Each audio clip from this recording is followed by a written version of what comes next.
What would you cut in Freeze Mage to run Curator? That's so tough to tell if you would actually run it, right? So let's look at a Freeze Mage list then. So if we were going to cut a card to run Curator and Freeze Mage, trying to increase the Alexstrasza draws, is it even worth it to increase the chance of getting Alexstrasza? I think you would have to build the deck differently, right? You'd want to build it not with Pyroblast. You'd want to revolve around, Alexstrasza being your win conditions. You want to Alexstrasza them as fast as possible. So you're assuming you Alexstrasza on 9 pretty much every time, and then you just hit him for 15. So I think you would try and focus around single turn burst damage. You'd get rid of Forgotten Torches because that lowers your percent chance of finding Alexstrasza on 9, right? And you want to have the highest possible chance that you can get that Alexstrasza out there. So then with Torches gone, you'd want to just increase your single burst damage, which may result in you running things like extra spell power, right? To be able to just have extra burn that way without having to include extra cards or as many extra cards, because Torches is a lot of extra cards. Because you think about the initial torch and then the Forgotten Torch clouding up your deck. So then you'd put in something like, it may even be, the Evolved Kobold tech. We've seen that in a lot of OTK Freeze Mages back in the day. So now you put an Evolved Kobold in there, and now you have more slots for extra draw. So now you're just going to be more consistently Alexing them on 9 and then trying to hit them for 15. And using this as just like another pseudo burn spell to increase your ability to do 15 in one turn would be the way that I'd look at trying to build Freeze Mage if I was going to run the Curator in it. Are you sure that Leroy being summoned by Portal will have charge? Yeah, Leroy as a minion has charge. When it enters the field, it has charge. Doesn't matter how it enters the field, it will have charge. What do you think about the Portal and Leroy? I think the Portal's actually pretty solid. At first glance, I thought the Portal was terrible. Like, I looked at it, read the card, I was like, this is trash. And then I started thinking more about it, and I was like, this card's actually pretty good. You thought every card was good? No, I don't think every card was good. I think Ivory Knight is on the weaker end of the cards that were released in the expansion. Or, the first 7 that we've seen. Why didn't you talk about the combo potential of Barnes?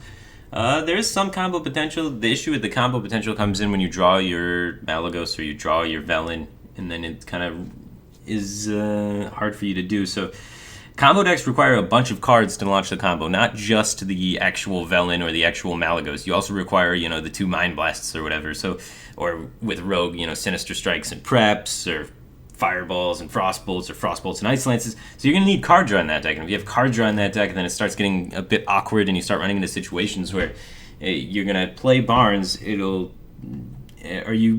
guy will be already drawn and you can't play Barnes to summon the guy. So it gets a little bit sticky. So I don't think that's going to be the most usefulness of that card. I think that card's going to find itself being a lot more effective in Death Rattle decks than combo OTK decks. I will try it in combo OTK decks, obviously, but I don't think that's going to be the main thing. Kibler thinks the Curator is not that good and is not competitive even though. What do you think? I think the Curator is going to be competitive. I can see it drawing 2 cards being insane. It's an Ancient Allure with Taunt if it draws 2 cards. And people's main argument to that is like, but Ancient Allure was supposed to draw combo pieces and that's way better than drawing 2 cards. Well, if you're drawing 2 cards from your deck, you're thinning your deck, so you're increasing the odds of yourself drawing spells in the future because you've then pulled those minions out. So I feel that that's not the most solid of an argument, the fact that they can't be spells in the immediate, because it increases your odds of drawing spells in the future. So I think the card's very solid. I don't think it's as good as Ancient Allure, but I think it's quite comparable, and I think it will see play in competitive. Next question. Do you think Beast Druid will rise? I think Beast Druid's going to have a deck for sure. It already has a deck right now that is, tier 4, tier 3, somewhere in that range. So the extra support that it's getting should probably push it into like a reasonable deck. I expect it to be, tier 3, tier 2 still, but I wouldn't be totally surprised. The big issue with Beast Druid, even with the 1-drop, you look at the 1-drop being, the 1-drop's so good, it's going to help it fight for the board. And then you just look at other decks, and you look at Zoo, and you're like, how does a 2/2 interact with Zoo? They Argent Squire, and then they have a million different ways they can buff that up to trade into it without the Squire dying, or without the Possessed Villager dying, or without the Voidwalker dying, or they can Knife Juggle it. Like, other decks just simply have better board control than Beast Druid, and being such an early curve deck, if you're losing the boards turns 1 through 3, you lose the game. So I think Beast Druid's going to be on the underwhelming side of the aggressive decks and is going to fall short against a lot of the other aggressive decks, making it tier 2 or 3. How do you think the new cards will affect Cthulhu Bolster? Alright, never mind. Do you feel like Barnes is going to be unhealthy for the game in a sense that it's like Tuskar or even Yogg when it's just randomly wins on the spot sometimes? Yes. I think that could potentially be a problem. I see a lot of situations where people can have, upwards of 6 or 7 cards that make it crazy when you play Barnes. And then, especially I'm thinking like Hunter, 2 Savannah High mains and like a bunch of stuff like that, or even N'Zoth Paladin could be pretty wild with it in there. And so, or even the new card, the Grandma coming out isn't even that bad. Barnes is going to have like a lot of synergies. And you have 33, if you full mulligan for it, you got like 33% chance to have it on curve. So like 1/3 of your games, you're going to play someone, and they're going to play it on curve. And out of the minions they can pull in their deck, that's going to be like a roll there. Depending on how they build their deck, I can say you probably get like 60% of your deck's going to be super solid with it. So then you got like about a 50-50 there. So like a 33% and a 50-50 to just win the game instantly on the spot. It's not quite as bad as Tuskar, but I think it could definitely be a little annoying. Oh, when will the other cards be revealed? I have no idea when the other cards are going to be revealed, sorry. Turn 3 Bronze, turn 4 Barnes, into 2 Blood of the Ancient Ones, so you can have a 30-30 on turn 4. Will you try and make this deck when the expansion comes out? Just for you, man. Just for you. Do you imagine that Barnes with a Brand would choose the same minion or 2 different ones? That's an interesting question. I have no idea how that interaction is going to work. I imagine it's going to choose 2 different ones, but I can't say for certain.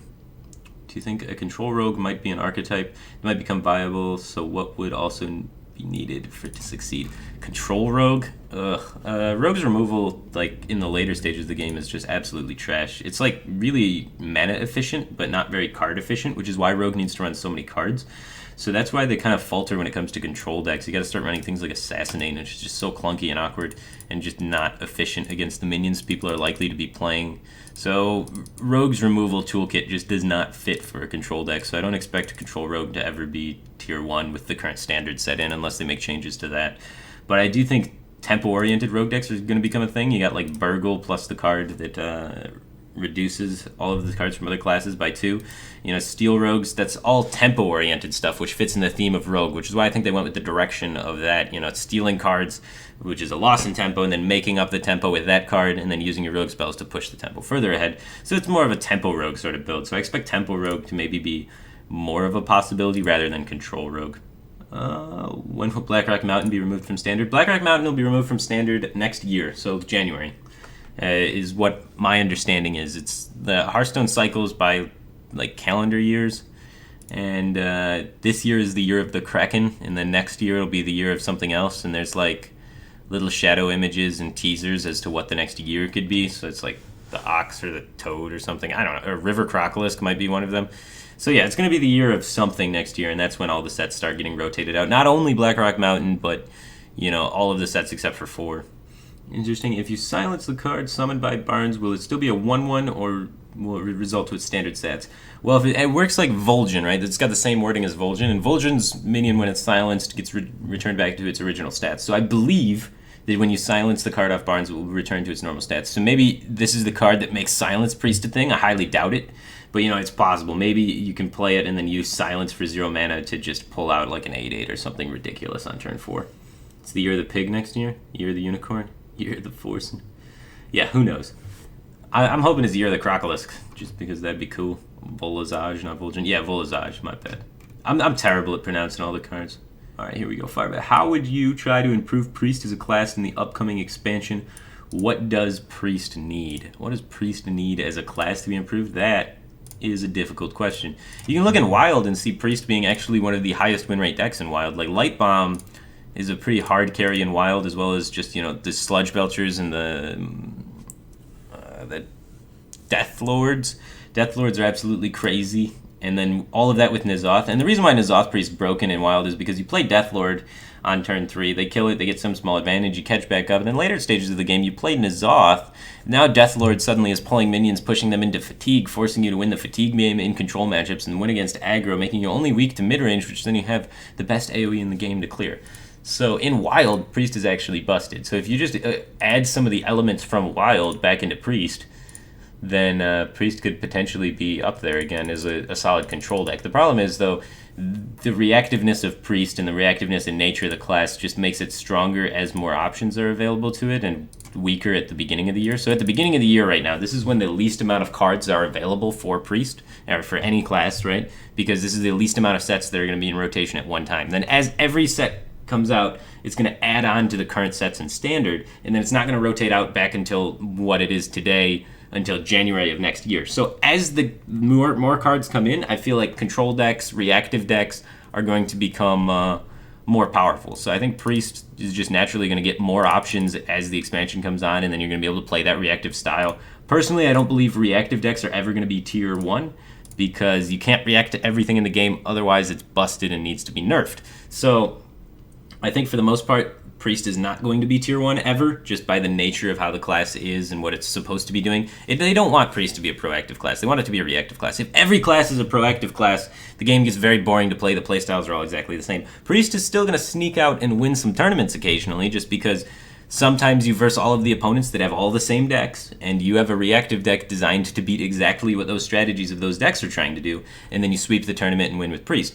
That's happened a lot of times in the past. Priest is actually a pretty solid championship deck, but it's just not a solid deck as far as ladder is concerned, just because it's so hard to react to everything that you're going to face on ladder. So I can imagine Priest getting pretty solid with more cards coming out, and then finding its little area in the meta to sneak its championship. Alright, what do you think about the Curator and a Dragon Warrior? You won't have beasts probably, but playing a big dragon, for example, a 9/9 and a Finley would actually seem insane. Just curious. Well, I think in Dragon Warrior you're going to need to play the beast with it as well, because if you only pull the dragon, it's kind of shitty. And if you have drawn Finley already, which is a card you would keep off the mulligan, then you're not going to be drawing the Murloc off of it.